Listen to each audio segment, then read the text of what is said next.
I'm sitting in my truck outside the courthouse, divorce papers still warm in my hands, watching the video one last time before I delete it forever. The screen shows two people who thought they were invisible, wrapped around each other in the false privacy of tinted windows. My thumb hovers over the delete button, but I can't do it yet. Not until I tell this story.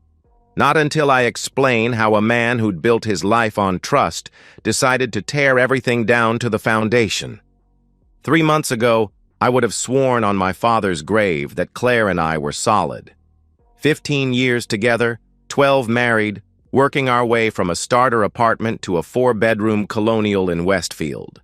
I managed construction projects. She climbed the ladder at Morrison Marketing. We were the couple our friends envied, or so I thought. The changes started small. Designer perfume that made me sneeze, something French and expensive she'd never shown interest in before. "The girls at work all wear it," she said, angling away when I leaned in to kiss her neck. That should have been my first warning. Claire had never given a damn about keeping up with the girls at work. Then came the phone habits. We used to leave our phones anywhere. Kitchen counter, coffee table, forgotten in yesterday's jeans. Now hers lived face down, always within arm's reach. During dinner, she'd flip it to check messages, tilting the screen away like she was protecting state secrets. When I asked who kept texting, she'd wave vaguely. "Just work stuff," she replied dismissively. "Eric needs the quarterly projections updated." Eric Dalton, her boss.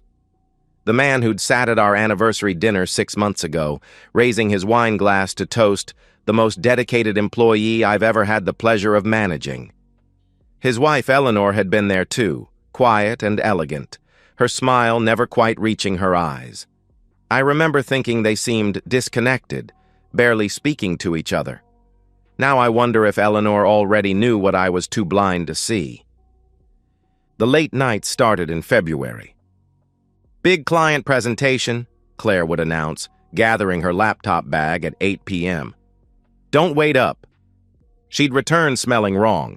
Not like another man's cologne. She was too smart for that. But the smell of her own perfume was different, reapplied hastily, mixed with something antiseptic like hotel soap. I found a receipt in her car for La Perla lingerie, $200 for something I'd never seen. When I mentioned it, casually, carefully, she laughed. "That was for Sharon's bachelorette gift," she said with practiced ease. "You know how expensive that stuff is." Except Sharon's bachelorette party had been 3 months ago, and this receipt was dated last Tuesday. Every marriage has rough patches. That's what I told myself when she started showering the moment she got home, when she began sleeping in oversized t-shirts instead of the silk nightgowns I'd bought her, when she flinched if I touched her unexpectedly. Construction teaches you to recognize structural problems before collapse. A crack here, a shift there, and suddenly you're looking at catastrophic failure. The Friday it all went to hell, she stood in our kitchen, loading the dishwasher with practiced efficiency, voice carrying that rehearsed quality I'd learned to recognize. "I'm going shopping with the girls this afternoon," she announced. "Probably grab dinner after. You don't mind, do you?" "Which girls?" I asked, not looking up from the permits I was reviewing. "Oh, you know. Lisa, Karen from accounting." She paused deliberately. "Maybe Sandra if she can get a sitter." The thing about lies is they often contain unnecessary detail. Claire never mentioned Sandra needing a sitter before. Sandra's kids were teenagers. I kissed her goodbye at noon, tasting lipstick that seemed too carefully applied for outlet shopping. Watched her check her reflection in the hallway mirror twice. Noticed she was wearing the black dress that hugged her curves, the one she used to save for date nights. "Have fun," I said. "You too," she replied, already halfway out the door. "Don't work too hard." I waited 15 minutes before following her. Not because I'd planned it, not because I was some paranoid husband who tracked his wife's every move, but because my chest felt tight, like I was about to fall off scaffolding, and 30 years in construction had taught me to trust that feeling. My hands were steady as I started the truck. This wasn't noble. It wasn't justified. It was just something I couldn't stop myself from doing, like watching a wrecking ball swing toward a building you'd spent years creating. I needed to know. The weight of not knowing was crushing me slowly, pressing down on my chest until I couldn't breathe. So I followed my wife to the outlet mall, telling myself I was crazy, telling myself I'd laugh about this paranoia later. I wouldn't be laughing. My truck idled 3 rows back as Claire's silver Lexus turned into the outlet mall parking structure. I'd followed her enough times in my head over the past weeks that doing it for real felt like déjà vu. Every turn she made, I'd already imagined. Every red light where I might lose her, I'd already planned for. I kept telling myself she'd park near Nordstrom Rack where she always met Lisa. She'd walk through those automatic doors and I'd sit in my truck feeling like the world's biggest asshole for doubting her. Maybe I'd even buy her flowers on the way home, make up some excuse about wanting to surprise her. But she didn't park near Nordstrom. She drove past the main mall entrance entirely, climbing to the 3rd level of the structure where it was mostly empty on a Friday afternoon. My chest tightened with each circular turn upward. Nobody parks on level 3 for shopping. Level 3 is where you go when you don't want to be seen. I pulled into a spot behind a concrete pillar, watching her sedan cruise slowly past empty spaces, like she was looking for something specific. Or someone. There, a black SUV, one of those luxury Lincolns that executives drive when they want to seem successful but not ostentatious. I knew that car. It had been in our driveway 6 months ago when Eric dropped off Claire's laptop that she'd forgotten at the office. My hands gripped the steering wheel hard enough to leave marks. Maybe it was coincidence. Maybe Eric was shopping too. Maybe his wife needed something from Williams-Sonoma and he was being a good husband and... Claire parked 2 spaces away from the Lincoln. She sat in her car for 30 seconds, checking her makeup in the mirror, applying lipstick with the precision of a surgeon.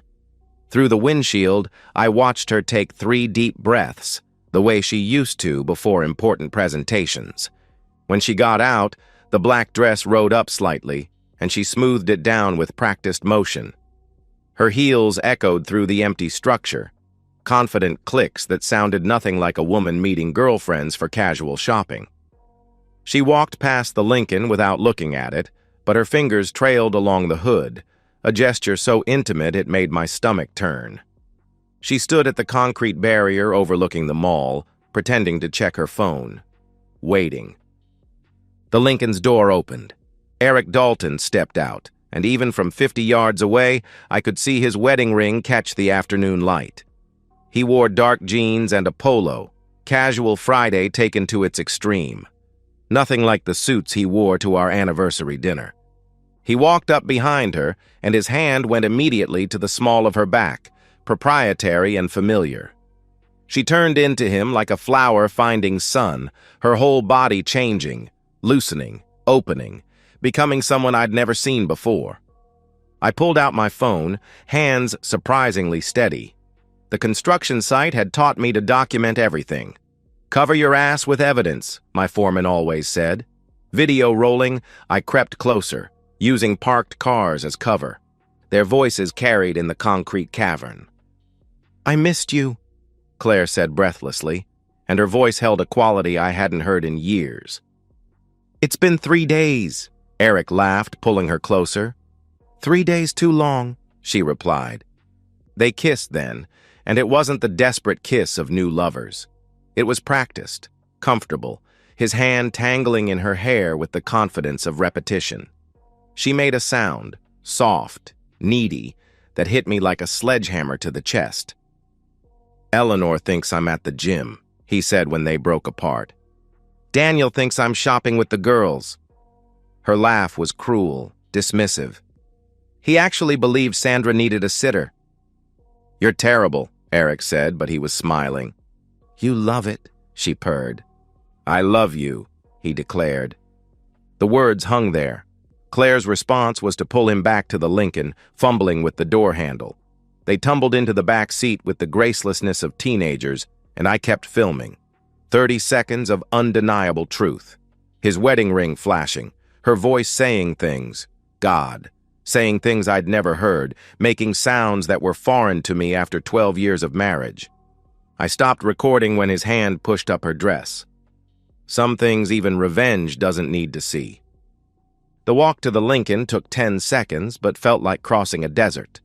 My work boots were silent on the concrete, years of navigating construction sites teaching me to move without sound. I yanked the door open. "What the hell?" Eric started. I dragged him out by his collar, his body hitting the concrete with a satisfying thud. My fist connected with his jaw before he could stand, 15 years of hauling lumber and swinging hammers behind it. The crack echoed through the parking structure. "Daniel!" Claire's scream was shrill, panicked. She scrambled to pull her dress down, mascara already running. "Daniel, please, it's not—" "Not what it looks like?" I laughed, and the sound was ugly even to my ears. "Really? That's your line?" Eric tried to stand, blood running from his nose. "Look, man," he gasped. "We can talk about—" My boot caught him in the ribs. Not hard enough to break anything, but hard enough to drop him. "Stay down," I commanded. "Stop!" Claire was out of the car now, reaching for me. "You're going to kill him." "No," I said, stepping back. "I'm not going to touch him again, or you."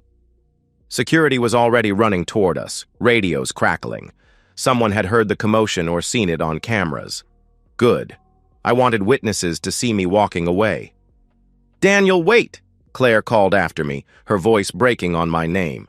"Please, we need to talk. I can explain." I turned back once. She stood there in that black dress, hair messed, lipstick smeared, looking like a stranger wearing my wife's face. "I have everything I need," I said, holding up my phone. The security guards reached Eric first, helping him sit up. One approached me, but I held up my hands. "I'm leaving," I announced. "He can press charges if he wants. I'll be at home." The walk back to my truck was the longest of my life. Behind me, Claire kept calling my name, her voice getting more desperate with each repetition. But those syllables, Danielle, they didn't mean anything anymore. They were just sounds, echoing off concrete, fading into nothing. I drove home in perfect silence, uploaded the video to 3 different cloud services, then sat in my driveway staring at the house we'd built together. The foundation was solid. I'd made sure of that when we bought it, but everything above ground was compromised now, rot hidden behind fresh paint. Time to tear it all down. At 3 a.m., my home office looked like a war room. Bank statements covered the desk, printed emails hung from a makeshift clothesline, legal documents sat in color-coded folders. I'd been at this for 6 hours straight, fueled by black coffee and cold rage. Sarah Kellerman's business card sat propped against my monitor. "Best divorce attorney in the state," my foreman had said when he gave it to me. "She handled mine when I caught Denise with the neighbor. Took him for everything." The consultation was scheduled for Monday morning, but I wasn't waiting idle. The video was already backed up in 6 places, edited down to the most damning 30 seconds. Nothing graphic, I wasn't that kind of man, but enough. The wedding rings visible, the admission of deception, the casual cruelty of their laughter at our expense. I'd found Eleanor Dalton's contact information through LinkedIn. Marketing director at a pharmaceutical company, Cornell MBA, mother of 2. Her profile photo showed a polished woman with tired eyes.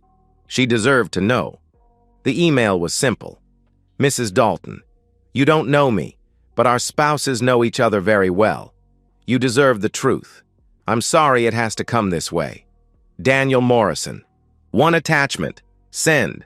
Next came Morrison Marketing's board of directors. Their emails were public record, listed in the company's annual report Claire had brought home last month. The irony wasn't lost on me. She'd been so proud of Eric's executive photo in that report, pointing out how professional he looked. 2. Board of Directors, Morrison Marketing, ethical violation, senior executive conduct. The attached video documents inappropriate conduct between Eric Dalton, senior executive, and a direct report. This represents a severe breach of professional ethics and company policy regarding workplace relationships and power dynamics. I trust you will handle this matter with appropriate seriousness. Send. HR got the same email. So did the 3 largest clients, whose CEO contact information I'd gathered from the proposal drafts Claire had left on our shared laptop. In construction, we call it load distribution. Spread the weight evenly so no single point fails. I wanted Eric to feel the pressure from every angle. My phone buzzed. Eric calling. I let it ring, screenshotting the call log. Another buzz. A text. We need to talk about this like adults. Then another. You don't understand the situation. And another. This will destroy innocent people. I screenshotted them all. Evidence of consciousness of guilt. My foreman would be proud of the paper trail. Claire wouldn't be home until morning. She'd texted earlier, staying at her mother's, needed space to think. I'd replied with a thumbs-up emoji, letting her believe she still had control of the narrative. She didn't know about the locksmith coming at 8, the moving company scheduled for 9, or the storage unit I'd already rented under my name only. By 4 a.m., I'd cataloged everything. Joint assets would be split per state law, but I'd already moved half our savings to a personal account, my legal right as a spouse. The house would have to be sold, but I'd already lined up a temporary apartment near my current project site. Claire's jewelry, the gifts I'd given her over the years, went into a box marked "Return to Sender." The prenup we'd signed, back when we were young and stupid and thought it was romantic to protect each other just in case, would actually serve its purpose. Infidelity clause was ironclad. She'd get her retirement account, her car, and half the house equity. Nothing more. My phone lit up. Eleanor Dalton calling. 4:47 a.m. in New Jersey. She'd seen the email. Is this real? Her voice was controlled, professional, but I could hear the fracture lines. Yes, I replied. How long? She asked. 6 months, maybe more. I only found out today. Silence. Then, he's still asleep. He thinks I don't know about the burner phone in his car. I'm sorry, I said. Don't be, she replied firmly. You did me a favor. A pause. I've already forwarded your email to my attorney and his mother. The call ended. Within an hour, Eric's Facebook would show, "It's complicated," then disappear entirely. Eleanor worked fast. Dawn broke as I printed the last document. The construction crew would wonder why I looked like hell, but they wouldn't ask. That was the beauty of working with men who'd all been through their own divorces. They recognized the walking wounded. My phone exploded with notifications around 7 a.m. Claire calling repeatedly, texts escalating from confusion to panic. Why is there a locksmith van outside? Daniel, what's happening? The house locks don't work. Answer your phone. I pulled into the construction site, phone on silent. My foreman, Big Mike, took one look at me and poured coffee into my thermos without a word.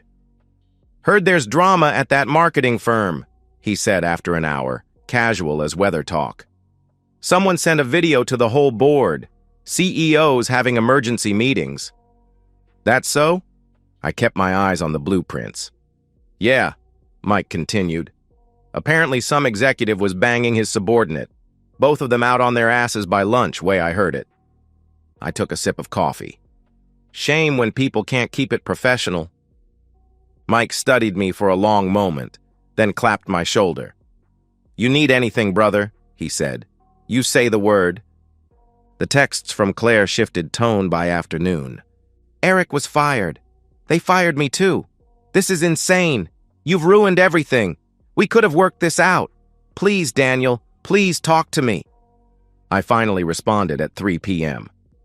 Your belongings are in the garage. Divorce papers on kitchen counter. House key under the mat. Don't contact me except through lawyers. Her response was immediate. You bastard. You destroyed everything. I stared at the text, then typed back, No, Claire. That was you. Then I blocked her number. By evening, the Charlotte business community was buzzing. Eric Dalton, rising star, terminated for misconduct. His wife filing for divorce, taking the kids to her mother's in Connecticut.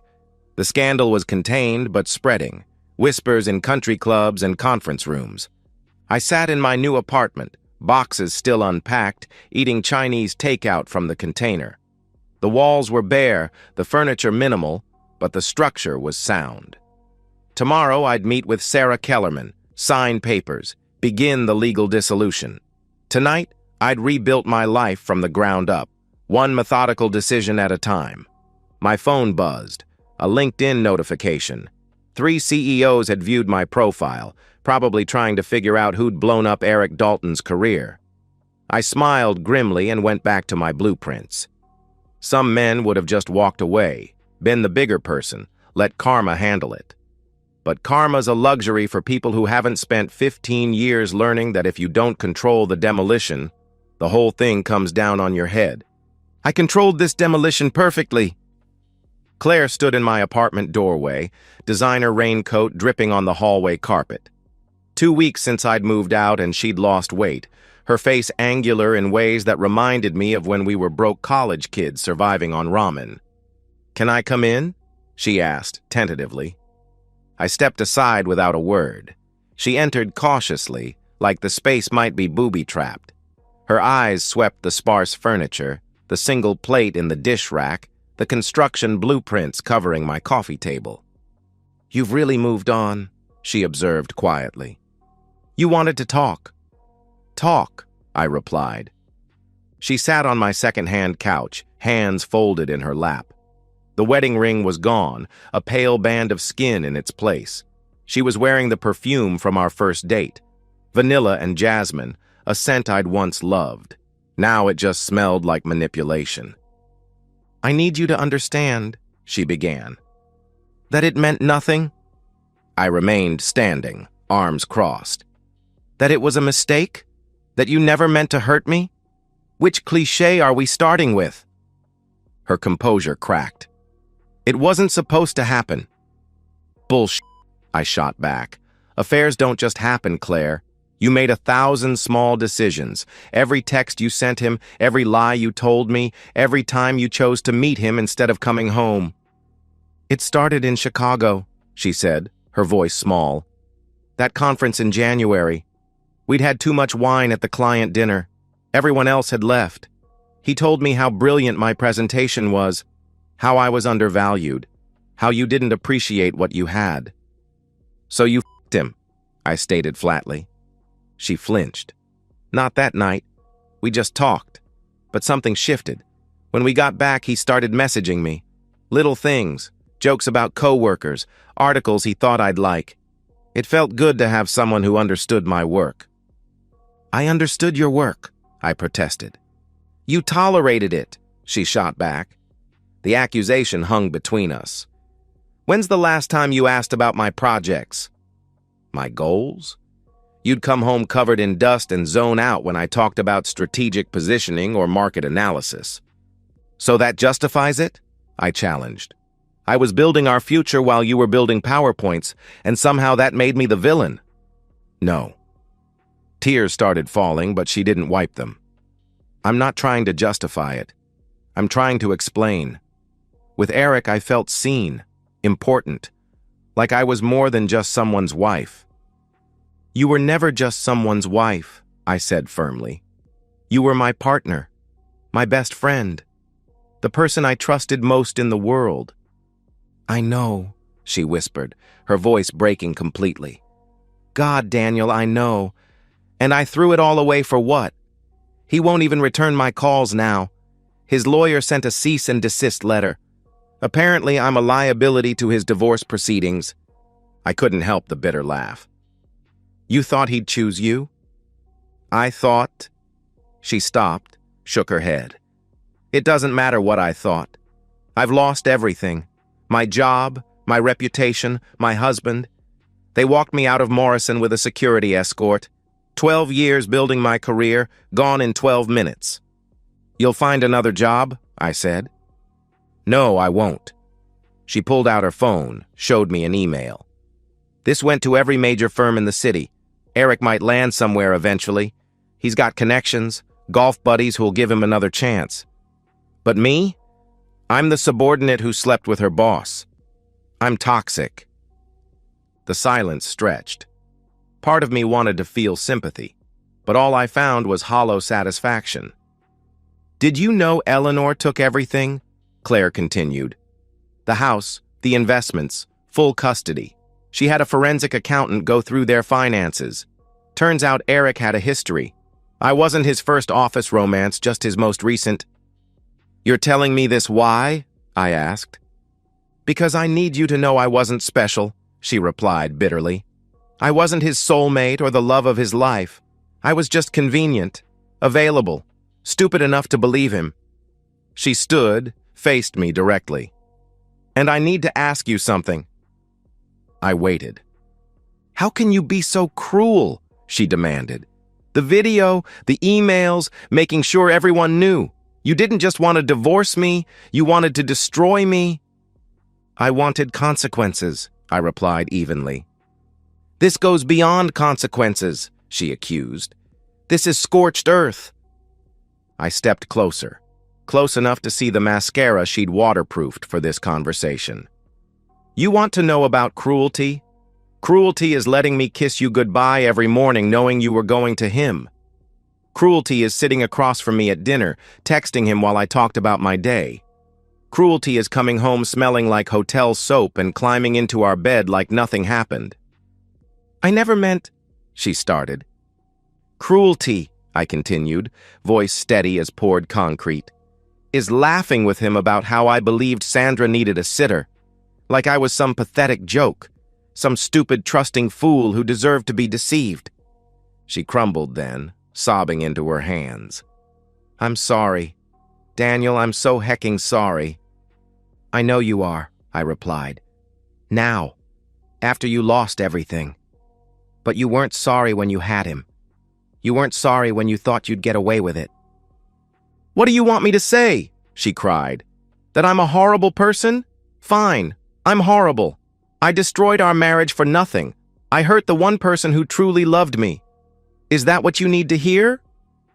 I don't need to hear anything from you, I stated. She moved toward the door, then stopped. The divorce papers, I signed them, uncontested. You can file whenever you're ready. Monday, I confirmed. She nodded, opened the door, then turned back one last time. That video, do you still have it? No, I lied. It was archived, encrypted, buried so deep even I'd need effort to find it. Insurance for a future I hoped would never come. I really did love you, she said softly. I just forgot for a while. No, Claire, I corrected. You just got caught. I closed the door on her, listened to her heels click down the hallway, each step taking her further from the life we'd built. Through my window, I watched her get into her Lexus, the one thing she'd kept in the divorce. She sat there for 5 minutes before driving away. My phone buzzed. Big Mike and the crew headed to Murphy's bar. First round's on us, the text read. I grabbed my jacket, locked the apartment, headed for my truck. The boys would drink to my freedom without asking questions, offer solidarity without requiring explanations. Tomorrow, we'd build something new, something solid, something that would last. The foundation was already set. Everything else could be rebuilt from scratch. 6 months later, I stood on the roof of the Riverside Commercial Complex, watching sunrise paint the city gold. My crew had finished this project 2 weeks ahead of schedule under budget, with 0 safety incidents. The bonus would keep everyone happy through the holidays. My phone vibrated. Jessica. Coffee still on for 9? I want to hear about the Chicago proposal. I smiled, texted back. Your place or mine? Yours. Better view, came her quick reply.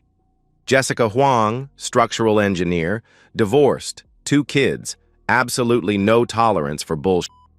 We'd met on this project, discovered we shared the same dark humor about failed marriages, started having coffee, then dinner, now whatever this was becoming. She knew my story. I'd told her on our third date, wanting full transparency. She'd listened, nodded, said, "Good. I don't date doormats." The city below was waking up, traffic beginning its daily crawl. Somewhere down there, Claire was probably getting ready for another day at the department store where she'd found work. Her mother had mentioned it when I'd run into her at the grocery store, voice careful and sad. "She's doing better," she'd said, like I'd asked. "Taking things one day at a time." Eric Dalton had landed in Seattle, according to LinkedIn. Business development manager at a startup, probably making half his previous salary. His profile showed him single, no mention of the family he'd demolished for afternoon parking garage encounters. Eleanor had returned to her maiden name, her own profile showing a promotion to vice president at a competing pharmaceutical company. Success, apparently, was the best revenge. The video lived in an encrypted folder I hadn't opened since the divorce finalized. Sometimes I forgot it existed. Other times, usually at 3 a.m. when sleep wouldn't come, I remembered the weight of that camera in my hand, documenting the collapse of everything I'd believed solid. "You coming down? Or you planning to fly?" Big Mike's voice carried up the stairwell. 2 minutes, I called back. The morning sun was warm on my face, the air crisp with October's arrival. Below, my truck sat in the parking lot, toolbox secure in the bed, ready for the next project. We had 3 more buildings lined up, enough work to keep the crew busy through spring. I thought about the man who'd sat in that truck 6 months ago, watching his wife walk toward another man's car. He'd been operating on pure instinct, destruction his only blueprint. The man standing on this roof had learned to build again, but differently. Stronger foundations, better materials, no blind trust in structural integrity without regular inspections. "Some would say I went too far," I said to the empty roof. The words felt rehearsed because they were. I'd been practicing this speech for months, waiting for someone to ask. But nobody did. The men I worked with understood that sometimes demolition was the only answer. The lawyers had seen worse. Jessica just said, "Sounds like they had it coming." My phone buzzed again, an unknown number with a local area code. I almost didn't answer, then curiosity won. "Daniel?" "It's Eleanor Dalton," came the familiar voice. "Eleanor." I moved away from the roof's edge, suddenly alert. "Everything okay?" "Yes, actually," she replied. "I wanted to thank you. I know that sounds strange after all this time, but I've been in therapy, and my therapist suggested reaching out." "No thanks necessary," I said. "There is, though," she insisted. "You could have just divorced her quietly. Let me stay ignorant. Most men would have." "I'm not most men," I replied. "No," she agreed. "You're not. How are you? Really?" I considered lying, giving the automatic fine that ended conversations. But she'd earned honesty. "Better. Different, but better. You?"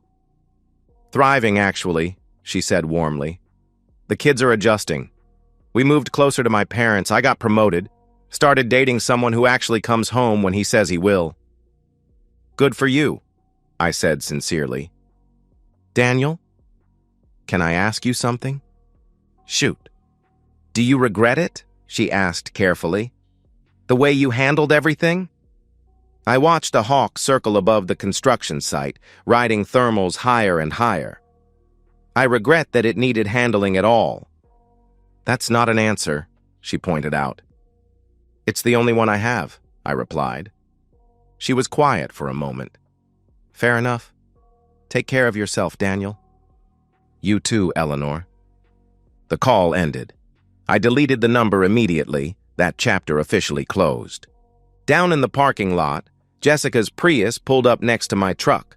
She got out carrying 2 coffee cups, her safety helmet already on, steel-toed boots matching her business suit. She caught me watching and raised 1 cup in salute. This was what rebuilding looked like. Not trying to reconstruct what was demolished, but creating something entirely new on the cleared ground. Every beam placed with intention, every joint reinforced, every connection tested before bearing weight. I headed down the stairs, work boots echoing in the empty stairwell. At ground level, Jessica handed me coffee, black, no sugar, strong enough to strip paint. "You look thoughtful," she observed. "Just enjoying the view," I replied. "From the roof?" She raised an eyebrow. "Or after the demolition?" I smiled, real and unguarded. "Both." We walked toward the next project site, blueprints under my arm, her tablet already pulling up specifications.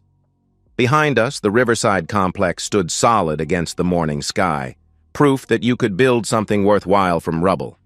The foundation was everything. Get that right, and the rest would hold. Some would say I went too far, that forgiveness was the higher path, that I should have just walked away clean. But here's what I learned laying foundations for 15 years. You can't build anything solid on unstable ground. Sometimes you have to demolish everything and start over.